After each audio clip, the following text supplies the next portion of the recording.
एक बार फिर से आपका सभी का स्वागत है। और लास्ट क्लास में हमने इलेक्ट्रोस्टैटिक्स का जो पोर्शन स्टार्ट किया था उसमें हमने कूलम्ब्स लॉ तक पढ़ने के बाद हमने इलेक्ट्रोस्टैटिक्स का जो पोर्शन स्टार्ट किया था उसमें कूलम्ब्स लॉ तक हमने कंप्लीट पढ़ लिया था। और उसके बाद में हमने हमारा जो न्यूमेरिकल सेक्शन था अप टू कूलम्ब्स लॉ वो हमने स्टार्ट किया था। तो कूलम्ब्स लॉ पे डिपेंड या उस कूलम्ब्स लॉ पर आधारित कुछ न्यूमेरिकल्स हमने किए थे। आज हम उसके आगे के कुछ न्यूमेरिकल्स करेंगे। तो कूलम्ब्स लॉ से जो पहले हमारे पास एक क्वांटाइजेशन ऑफ चार्ज का जो फॉर्मूला था Q इक्वल टू एनी, और कूलम्ब्स लॉ का फॉर्मूला था F इक्वल टू क्यू के Q1 Q2 upon are square, उस पर आधारित सिंपल और थोड़े से ठीक ठाक लेवल के क्वेश्चन हमने देखे। आज हम आपकी ये जो क्लास है वो एक न्यूमेरिकल क्लास के तौर पर ये दूसरी क्लास है हमारी, और आज हम कूलम्ब्स लॉ पर आधारित कुछ अदर्स न्यूमेरिकल क्वेश्चन और इसके अलावा जो चार्ज होता है उनकी बैलेंसिंग पर आधारित कुछ न्यूमेरिकल क्वेश्चन करेंगे। और उसके बाद में कल से हम आपका नेक्स्ट टॉपिक स्टार्ट करेंगे इलेक्ट्रिसिटी का, और वो होगा हमारे पास इलेक्ट्रिक फील्ड। तो सभी बच्चे जो अभी लाइव है उनका सभी का वेलकम है, और जो बच्चे अभी लाइव है वो ज्यादा से ज्यादा अपने उन दोस्तों के साथ इस वीडियो को शेयर करें जो लाइव जुड़ करके हमारे साथ जुड़ करके फिजिक्स की स्टडी ऑनलाइन करना चाहते हैं, क्योंकि उनके लिए एक सुनहरा अवसर है। जो भी बच्चे स्टेट या सीबीएसई बोर्ड की 12th क्लास में है या जो बच्चे नीट और जेईई मेंस की तैयारी कर रहे हैं। तो चलिए हम स्टार्ट करते हैं हमारा न्यूमेरिकल पोर्शन का अगला पोर्शन। अब यहां पर हम कुछ क्वेश्चंस करते हैं आवेशों के बैलेंसिंग पर आधारित। जैसे ये आपके पास एक क्वेश्चन है और ये काफी स्टैंडर्ड क्वेश्चन है, और ये आता है कि ये आपके पास जैसे कोई धरातल पर दो समान लंबाई की और वर्टिकल लाइन से या वर्टिकल प्लेन से समान एंगल बनाते हुए, यहां पर ये थीटा कोण बना रही है और ये भी थीटा, और दो रस्सियां हैं, ठीक है, दो डोरी है, और इन दोनों डोरियों से दो समान द्रव्यमान की आवेशित गेंदें, समान आवेशित गेंदें लटकी हुई है।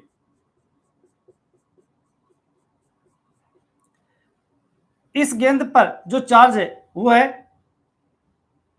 प्लस Q1, और इस गेंद पर है charge plus Q2। Same charge है दोनों पर, और दोनों रस्सियों की जो लंबाई है वो है L, और इस कारण इन दोनों के बीच में जो डिस्टेंस है वो R है। यानी क्वेश्चन आपको दिया हुआ है इस तरह से कि ऊर्ध्वाधर तल में दो गेंदें जिनका द्रव्यमान समान है, यानी समान द्रव्यमान वाली दो गेंदें, यानी दोनों का द्रव्यमान m है, पर Q1 Q2 आवेश है और दो समान लंबाई की L रस्सियों से इस प्रकार बंधी है कि इनके मध्य समान प्रकृति का आवेश होने के कारण जो बल लगता है उसके कारण इनका जो कोण है वो ऊर्ध्वाधर से समान कोण थीटा है। अब आपसे क्या क्या पूछा जा सकता है, इस एक ये कंसेप्ट है पूरा। अब इस कंसेप्ट पे आधारित क्वेश्चन क्या क्या आ सकते हैं। इस क्वेश्चन में आपसे रस्सियों में तनाव टी पूछा जा सकता है, क्योंकि रस्सी में तनाव आ जाएगा यहाँ पे टी। इसके अलावा इस रस्सी में भी तनाव रहेगा टी। अब दोनों में टी क्यों रखा उसका कारण भी अभी बताएंगे। दूसरा, कोण थीटा पूछा जा सकता है, या आपको इन पर चार्ज Q1 और Q2 पूछा जा सकता है। यानी एक क्वांटिटी पूछने के लिए शेष क्वांटिटी आपको दी जाएगी।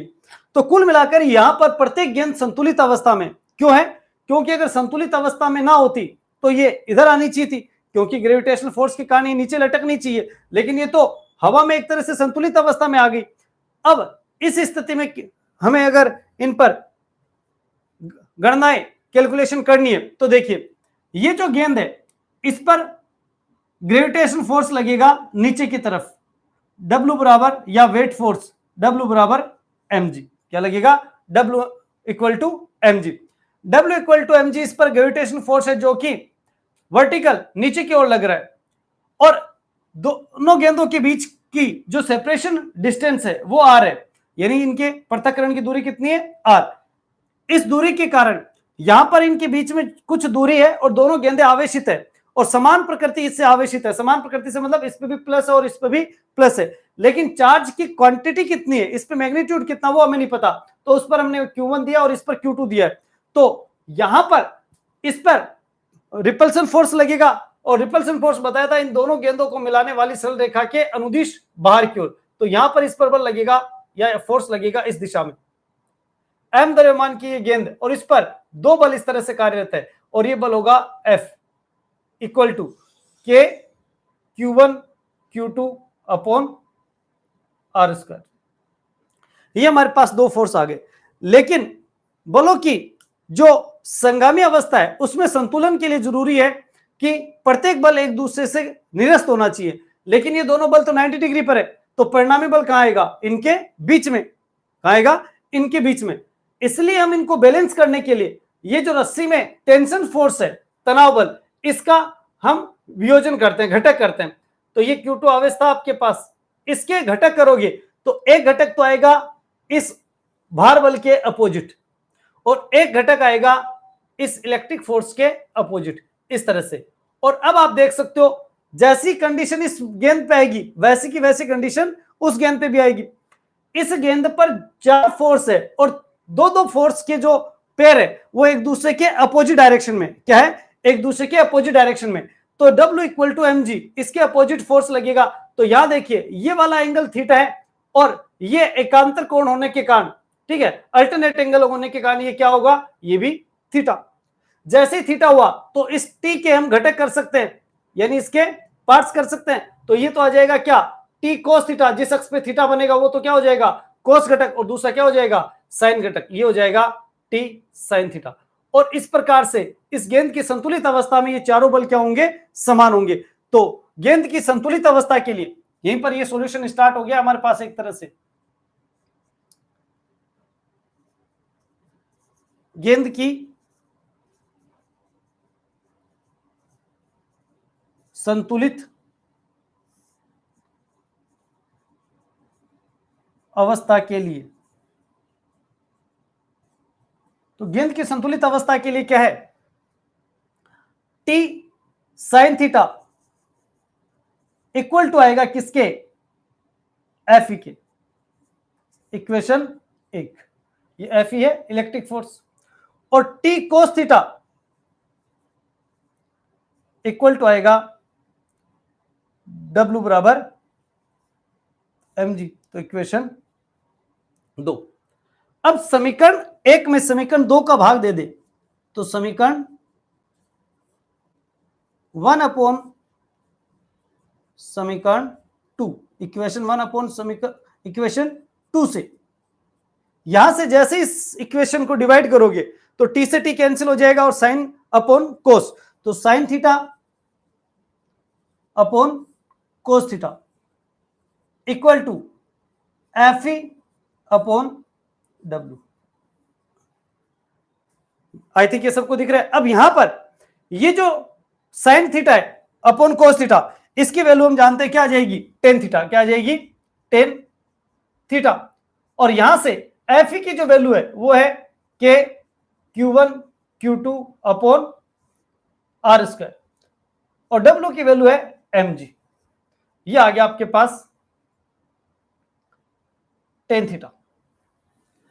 अब यहां से अगर आपको थीटा कैलकुलेट करना हो तो ये वाली समीकरण यूज की जा सकती है, यानी कि यहां से समीकरण 1 से हम जो गेंद वर्टिकल से कितने एंगल पर है उस एंगल की गणना जो है वो हम यहां से कर सकते हैं। तो समीकरण 3 से, समीकरण 3 से रस्सी का ऊर्ध्वाधर से कोण थीटा ज्ञात कर सकते हैं। ये क्वेश्चन बहुत बार आता है एग्जाम में और कंपटीशन एग्जाम में तो बहुत बार पूछा गया ये, ठीक है, आपके एनसीईआरटी में भी दिया हुआ है ये क्वेश्चन। तो यहां से हम आसानी से थीटा की कैलकुलेशन कर सकते हैं, लेकिन हमें टेंशन चाहिए तो थीटा यहां से कैलकुलेट करेंगे और इस थीटा की वैल्यू कहां रखेंगे, यहां पर। किसी भी एक इक्वेशन में, और वहां से टी भी कैलकुलेट कर सकते हैं। ठीक है, तो ये आप लोग यहां से इसको कॉपी कर सकते हो। ठीक है, तो ये हमारे पास सिंपली जो टेन थीटा है उसमें थीटा की वैल्यू कैलकुलेट कर सकते हैं। इसी तरह से अगर आपको यहां पर तनाव बल ज्ञात करना हो तो समीकरण 1 से,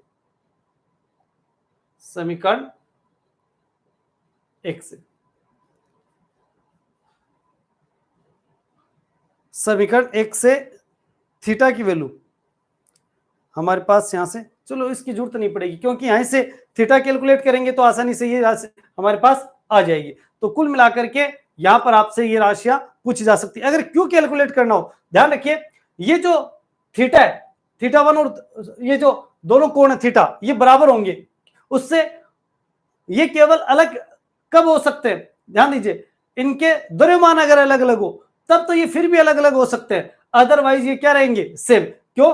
क्योंकि जो इलेक्ट्रिक फोर्स है वो दोनों के लिए सेम आएगा, क्योंकि Q1 Q2 के मान पे ये डिपेंड नहीं करता, इन दोनों के गुणा पे यानी इनके मल्टीपल पे डिपेंड करता है। तो Q1 Q2 का गुणा हमेशा उतना ही रहेगा, भले इनके मान आप किधर भी कर दो, यानी कोई सा भी ज्यादा हो या कम हो उससे फर्क नहीं पड़ेगा। जितना फोर्स Q2 Q1 पे लगाएगा उतना ही फोर्स Q1 किस पे लगाएगा, Q2 पर। तो इस तरह से हम Fe की जो कैलकुलेशन है F equal to K Q1 Q2 ये हमेशा कैलकुलेट होगा, इसलिए दोनों गेंदें एक दूसरे पर समान फोर्स लगाएगी, इसलिए इनके बीच की जो डिस्टेंस है वो समान बढ़ेगी, इसलिए थीटा हमेशा क्या रहेगा, सेम रहेगा। ठीक है, तो ये हम थीटा यहां से कैलकुलेट कर सकते हैं। तो ये इनके बीच का जो कोण है वो पूछा जा सकता है कि चित्र में दर्शाए अनुसार, या बिना चित्र दिए भी कह सकता है कि ऊर्ध्वाधर तल में दो गेंदें समान द्रव्यमान की जिन पर आवेश Q1 Q2 है, दो समान लंबाई L की रस्सी से लटकी हुई है, तो इनके मध्य पृथक गुण दूरी r होने पर इनके मध्य का कोण क्या होगा, तो यहां से हम थीटा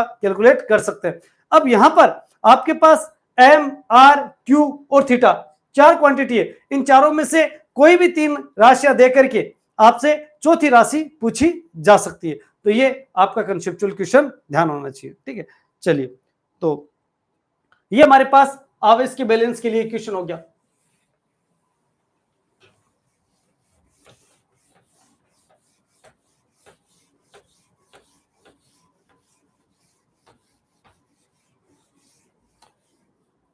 इसके बाद एक क्वेश्चन हमारे पास आता है, इसमें जो चार्ज है, ठीक है, इस चार्ज में कई बार क्या होता है कि चार्ज को आपसे दूसरे चार्ज से रिप्लेस करना का क्वेश्चन भी आ सकता है। तो जैसे फॉर एग्जांपल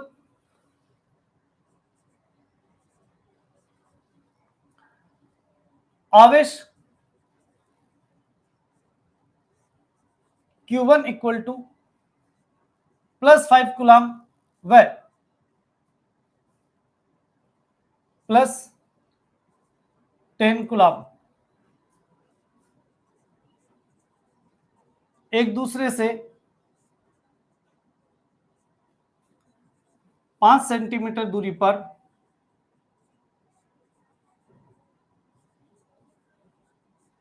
स्थित है,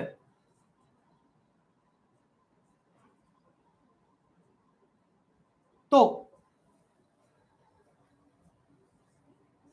इनके मध्य लगने वाले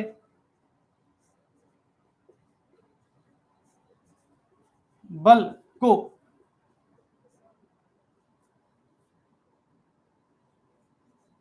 दस गुना कम करने के लिए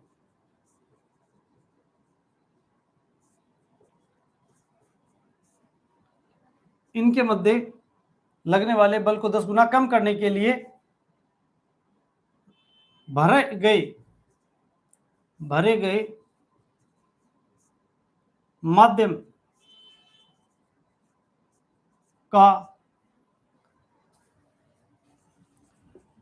परावैद्युतांक ज्ञात कीजिए। यानी रिप्लेसमेंट वाला, रिप्लेसमेंट मतलब इनके बीच में कोई माध्यम पहले निर्वात था और अब क्या बढ़ दिया, माध्यम। तो पहले जो बल था अब वो बल कितने गुना कम हो गया, 10 गुना। तो ऐसा क्वेश्चन मैंने पिछले कल करवाया भी था, कल की क्लास में जो हमने क्वेश्चन किया था उसमें क्या था कि हमने पहले से ही माध्यम दे दिया कि इतना परावर्तांक का माध्यम भर दे तो बल कितना गुना हो जाएगा। अब यहां क्या है, यहां हमारे पास पहले से माध्यम का परावर्तांक ना दे करके हमें बल दे दिया कि कितने गुना कम हो जाएगा या कितना गुना घट जाएगा। तो यहां पर देखिए ये बल कितने गुना कम हो जाएगा, 10 गुना। तो पहली स्थिति में या निर्वात में कह सकते हैं, निर्वात की उपस्थिति में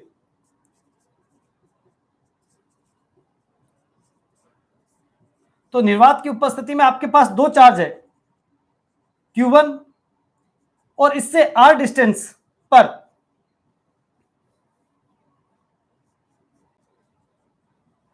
दूसरा चार्ज है Q2 और इसकी डिस्टेंस है 5 सेंटीमीटर।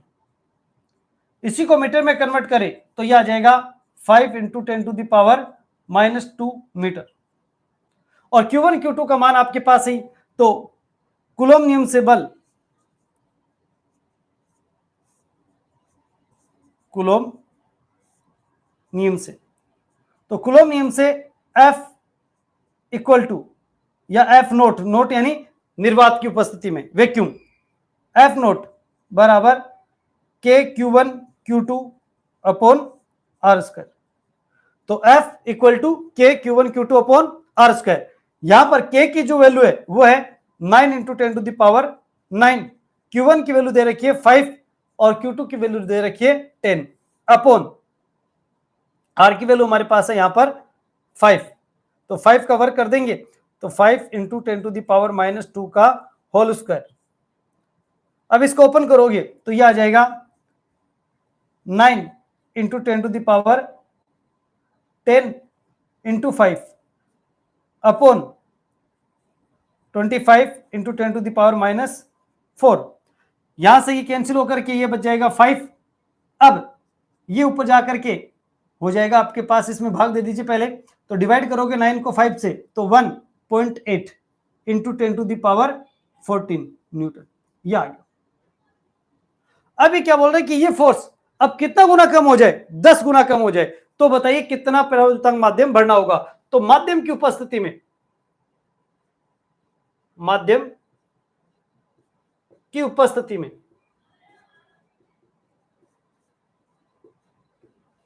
बल F इक्वल टू, FM बोल देंगे, FM equal to 1/4πε0 Q1 Q2 upon R square. और हमें पता है कि यहां पर εr को छोड़ करके ये जितनी भी वैल्यू बचती है, अगर εr को हम छोड़ दे, केवल εr को मैंने यहां पे अलग से लिया है, ये इसी के साथ मल्टीपल में, अगर εr को छोड़ दे तो ये पूरा जो मान है, ठीक है, इसको आप हटा सकते हो, ये मैंने केवल समझने के लिए, ये पूरी वैल्यू किसको बताती है, वैक्यूम में या एयर में दो चार्ज के बीच में फोर्स को बताती है। तो इसको मैं लिख सकता हूं FM equal to F naught upon εr। अब ये पूछ रहा है εr का मान क्या होगा यदि बल कितने गुना कम हो जाए, 10 गुना। तो εr equal to F naught upon FM। अब ये इसको 10 गुना कम कर रहा है, यानी कि FM equal to F naught का 10 टाइम्स कम, यानी कि 1/10 ये दे रखा है। सो यहां वैल्यू रखेंगे तो क्या आ जाएगा, F naught upon F naught upon 10 तो इक्वल टू 10, यह आ गया εr का।